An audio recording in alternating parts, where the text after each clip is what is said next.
ನನ್ನ ಹೆಸರು ಮಾಧವಿ ಅಂತ. ಅಂದರೆ ನನ್ನ ಫೇವ್ರೇಟ್ ರಾಜ್ಕುಮಾರ್ ಫ್ಯಾಮ್ಲಿನೇ ನಾನು 14 ವರ್ಷದಿಂದ ರಾಖಿ ತೊಗೋತಿದ್ದೆ ಸರ್. ಬಟ್ ನಾನು ಅಣ್ಣನಿಗೆ ಕಟ್ತೀನೋ ಇಲ್ವೋ ತೆಗೆದು ಇಟ್ಕೋತಾ ಇದ್ದೆ. ಒಂದು ಪುನೀತ್ ಸರ್ಗೆ, ಒಂದು ರಾಘವೇಂದ್ರ ಸರ್ಗೆ, ಒಂದು ಶಿವಣ್ಣಂಗೆ.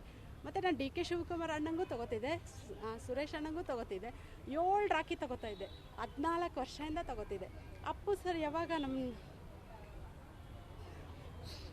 ಆಮೇಲೆ ನಾನು ಬಿಟ್ಬಿಟ್ಟೆ ಸರ್, ಅಷ್ಟೇ. ಅಪ್ಪು ಸರ್ ಥರ ನನ್ನ ಮಗ ಇರಬೇಕಿತ್ತು. ಲಾಸ್ಟಲ್ಲಿ ಆಗ್ತಾಯಿಲ್ಲ ಸರ್ ಹೇಳಕ್ಕೆ. ನನಗೆ ಮಗ ಇದ್ದಾನೆ, ಬಟ್ ನನಗೆ ಅಪ್ಪು ಸರ್ ನನ್ನ ಮಗನ ಮೇಲೂ ನನಗೆ ಅಷ್ಟಿಲ್ಲ ಸರ್. ಒಂದೊಂದ್ಸಲ ತುಂಬ ನನಗೆ ಹುಷಾರಿಲ್ಲ. ನಾನು ನೆನೆಸ್ಕೊಳ್ಳೋವಾಗ ನಾನು ಒಂದೊಂದ್ಸಲ ಸತ್ತೋಗ್ಬಿಡ್ತೀನೇನೋ ಅನ್ನಿಸ್ಬಿಡುತ್ತೆ. ಅದಕ್ಕೆ ಸರ್ ನಾನು ಬಾಡಿ ಡೊನೇಟ್ ಮಾಡಿದ್ದು. ಹೌದು, ಅವ್ರು ಹೋಗಿ ಆ ವರ್ಷದಲ್ಲೇ ನಾನು ಡೊನೇಟ್ ಮಾಡಿದ್ದು. ಹೌದು, ನಾವು ರಾಮಯ್ಯ ಹಾಸ್ಪಿಟ್ಲಿಗೆ ಡೊನೇಟ್ ಮಾಡಿದ್ದೀನಿ.